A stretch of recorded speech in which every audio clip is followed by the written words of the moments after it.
Hi, it's Karen with Living Our Dream Homestead, where today we're going to be making sheet pan pineapple chicken fajitas. If you haven't yet subscribed to my channel, please click the button down below. If you've already subscribed, thank you very much. So if you're joining me, this is the first Wednesday of the month of May, and I thought I would do recipes that were easy or easier to do, for like Mother's Day, something kind of quick but also tasty. So the recipes that I have this month, that will be what it is geared to. The first thing we need is we need to be using, actually, it looks like the size of a jelly roll pan. We need a 15 1/4 by 10 1/4 by 1 inch pan. We are not making a jelly roll today, but we are doing the pineapple chicken fajita in this pan. And we need to go ahead and turn on our oven to 425 degrees. And let me go ahead and turn around this camera and show you how to make this delicious sheet pan pineapple chicken fajita. First thing we need is a large bowl, and in it we're going to put a tablespoon of coconut oil melted. Now I ended up buying the liquid coconut oil. I just thought that would be easier for this recipe, but if you have the other one that looks more like shortening, then you would need to go ahead and melt that, and you can melt it in the microwave if you'd like. Now I'm going to go ahead and put in 1½ teaspoons of chili powder. I'm going to put in 1 teaspoon of ground cumin. I'm using cumin seed. 1/2 teaspoon of garlic powder. And I'm only going to be using 1/4 teaspoon of salt. I just don't want to have a lot of salt. If you want to put a little bit more, you can. And I'll go ahead and put those spices into the bowl now. Once your spices are in the bowl, go ahead and mix them to combine. Now we're going to go ahead and work on the chicken.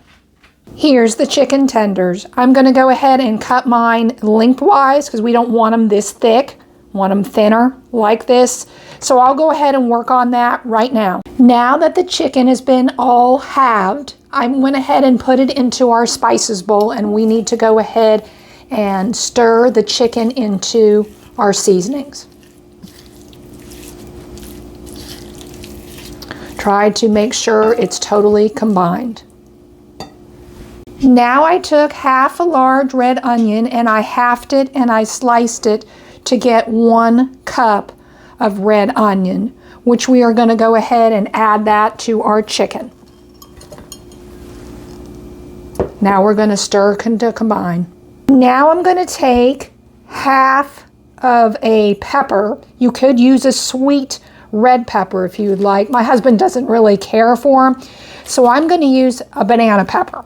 Now I actually grew these banana peppers and green peppers, and I'm going to go ahead and take one of these halves. These are frozen. I'm going to kind of like rinse it to kind of get it more, where I'll be able to cut it with a knife, and then I'm going to cut it into strips. So again, I'm just taking a 1/2 to cut into strips, and then I'm going to take a 1/2 of one of the green peppers here and cut that into strips, about 1/2 inch, and then we will add it to our chicken.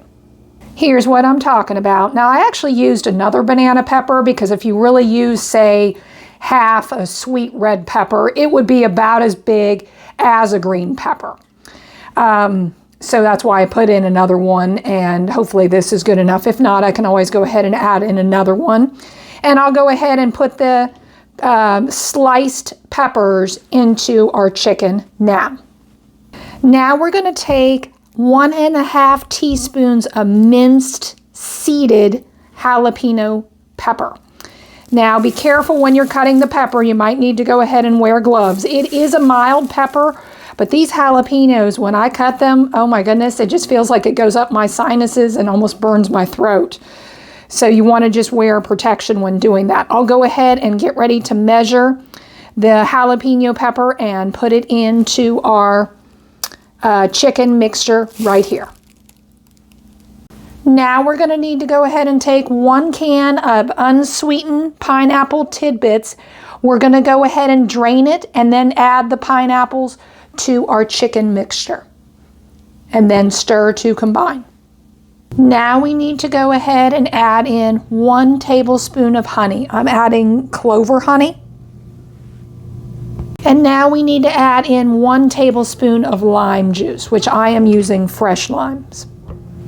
Now that we've got the lime juice added to our chicken mixture, we need to go ahead and spread this into our greased sheet pan. Now I haven't greased it yet. I'm going to go ahead and probably put some more of this coconut oil and just kind of use a paper towel and get it around the whole pan since I put coconut oil into our chicken mixture. Well, I'll go ahead and work on that now. Now we need to go ahead and put this in a 425-degree oven, and we are going to roast this for 10 minutes. It's already been 10 minutes. Now we need to go ahead and preheat our broiler. We're going to broil this chicken mixture about 3 to 4 inches away from the heat until the veggies are lightly brown and the chicken is no longer pink. It could take a little bit longer than 5 minutes, but I'm going to set my timer for 5 minutes. Then I'll show you when it's done. The sheet pan pineapple chicken fajitas is all done. I'll go ahead and show you how it looks when I plate it. You can serve your sheet pan pineapple chicken fajitas with some lime wedges on the side. You could also add some sour cream if you'd like. Well, these fajitas look delicious. I found the recipe in Taste to Home, its 25th Anniversary Cookbook.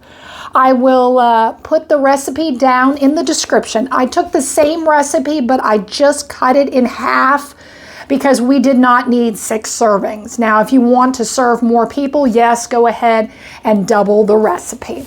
Well, thank you for watching. This was Karen with Living Our Dream Homestead. I hope you have a good day.